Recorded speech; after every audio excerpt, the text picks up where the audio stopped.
तारे किनारे जितना कंकर माने, दुनिया सारी संकर। तारी महिमा सबसे न्यारी, तारी महिमा सबसे न्यारी। ओ जगदम्बा माय रे मारे वा, करो पानी निर्मल कल कल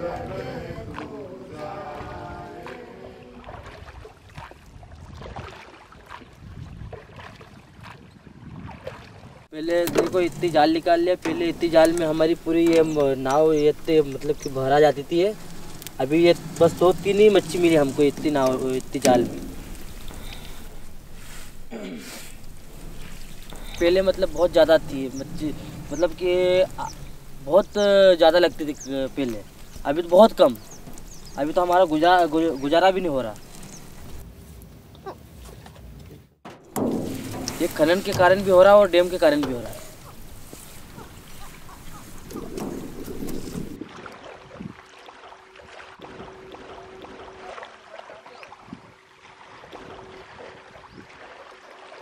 मेरे पिताजी बताते हैं कि मेरे दादा जब घुमाव जाल डालते थे तो एक दिन मछली पकड़ते थे और 8 दिन तक खाते थे।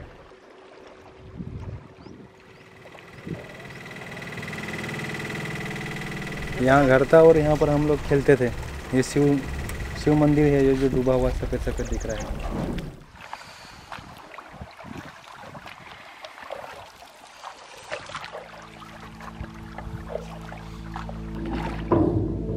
पहले का जो था बहुत हम सुखी थे और बढ़िया थे। पानी जलाशय में गंदा नहीं था। जब जलाशय में पानी बहाव लगता था, रेत और काकरी की जमीन थी। वो काकरी की जमीन से बच्चा बड़ा होता था और बहाव रखता था उसको। अब पानी साफ नहीं है, पानी गंदा हो गया है। इस गंदे पानी की वजह से बारिश की मछली परिवर्तनीय होती है, जी नहीं पाती है। इसको पानी बेहतर चाहिए, साफ चाहिए, रेती और काकरी की जमीन चाहिए, तो उससे बच्चा जीता था।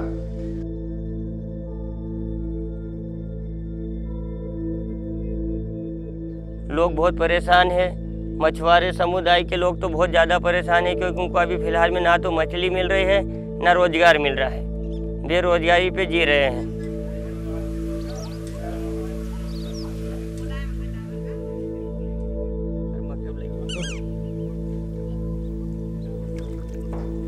तो हमारे मछुआरों की आज ये कंडीशन है कि कोई को 1 किलो मछली मिलती है तो कोई को 1 किलो भी नहीं मिलती है। मतलब ये नौबत आ गई है कि हमारे खुद मछुआरे लोग खेतों में, किसानों के यहाँ खेतों में मजदूरी करने जाते हैं, और कोई कपास बीनता है तो कोई निंदाई करता है, अनेक प्रकार की मजदूरी करता है।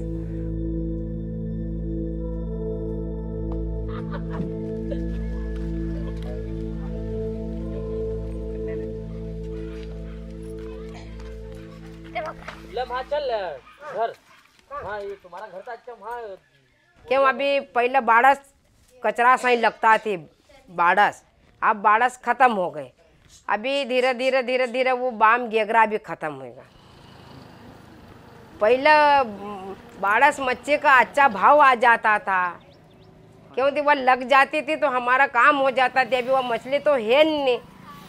अभी मछली का क्या भाव 80-90 रुपये किलो जाए, 60 रुपये किलो जाए, 50 रुपये किलो जाए। ये मछली का भी रेट देखो। जलाशय था कि नहीं, बहता पानी था कि नहीं, तब वो खर्रा पानी था तो वहाँ नीचे से भी मछली आ जाती थी। अब नीचे से मछली, वह मछली खत्म हुई गई, तो वह का कारण अभी बाड़स ना मिलता।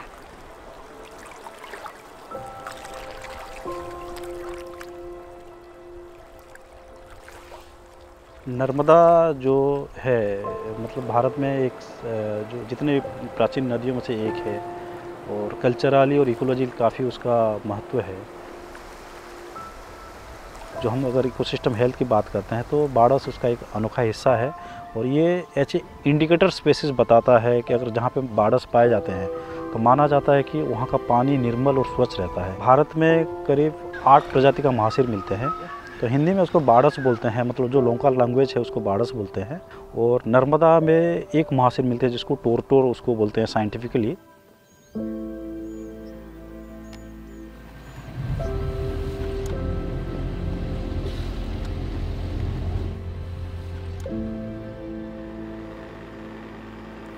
पिछले अगर हम देखें पिछले 1964 से जब स्टार्ट किया था प्रोफेसर डॉक्टर VR देसाई ने, तब हमारी महाशीर एक लैंडिंग की 28% होती थी। इसका मतलब अगर 100 मछलियाँ हम काउंट करते उसमें 28 मछलियाँ महाशीर होती थी। लेकिन धीरे धीरे कुछ चेंजेस आई, इकोलॉजिकल चेंजेस आई, नर्मदा पे बहुत सारे डैम्स बन गए, सैंड माइनिंग हुई, बहुत सारे ऐसी चीज़ें, पोल्यूशन हुआ जिसके कारण हमारी ये जो महाशीर है विलुप्ति के कगार पे आ गई। काफ़ी डेवलपमेंट प्रोग्राम्स चलते गवर्नमेंट के, हम उसके विरोध में नहीं है, पर उसको एक प्रोसेस से सिस्टमेटिकली उसको काम करना चाहिए।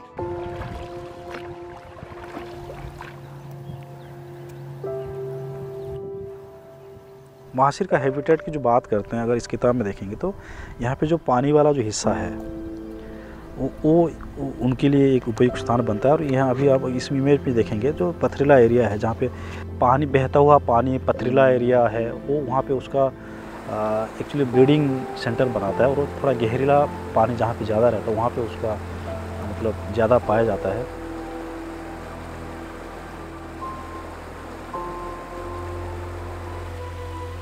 लेकिन नर्मदा किनारे जो ज़्यादातर उसका जो ह्यूमन इंटरफेरेंस का जो प्रेशर ज़्यादा बढ़ रहा है, जैसे कि डैम कंस्ट्रक्शन हो गया, सैंड माइनिंग हो रहा है, और बहुत सारी जगह पे इसका जो माइग्रेशन पे बाधा आता है। क्योंकि वो जब ब्रीडिंग टाइम होता है, स्पेशली मानसून के टाइम पे उसका ब्रीडिंग टाइम होता है, तो अक्सर मछली क्या ये महाशीर क्या करता है, मेनस्ट्रीम से सहायक नदियों की तरफ निकलता है वो ब्रीडिंग करने के लिए, तो वो उसमें बाधा उत्पन्न होता है। भोजन जो है वो पानी के अंदर ही रहता है, और वो सैंड माइनिंग से उनका जो अंदर से जो रहता है, उनका बहुत सारे वो इंटरलिंक रहते हैं, जितने भी जीव रहते हैं वो उनका नुकसान होता है। तो उससे क्या होता है कि जितने भी जलीय जीव पाए जा रहे हैं नर्मदा किनारे, उनके ऊपर पूरा असर पड़ रहा है।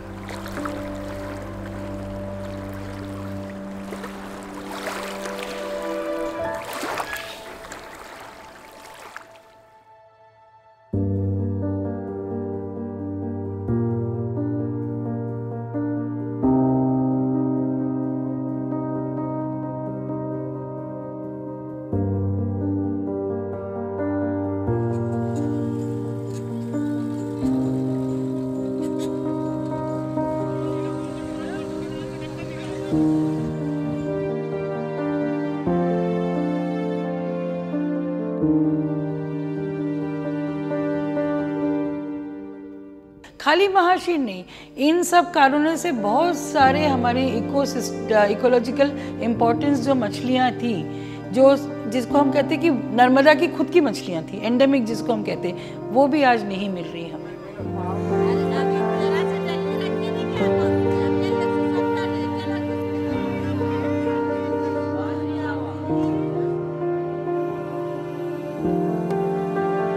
कोई भी मछली नहीं मिलती है, मच्छी मिलती है कि सिंगाल का बच्चा मिल जाए, धोदरा मिल जाए, ये मिल जाए, बाकी मच्छी बड़ी नहीं मिलती। बारस की मच्छी का एक बच्चा भी बड़ा नहीं होता। घेघरा भी मिट गई, कभी कभी कहीं बाम वाम लग जाते तो लग जाते, नहीं तो घेघरा था हमने पूरा साल हो गया, अभी 4-6 साल का हमने घेघरा नहीं देखा। अभी वह मछली तो यहाँ सब नष्ट हुई है।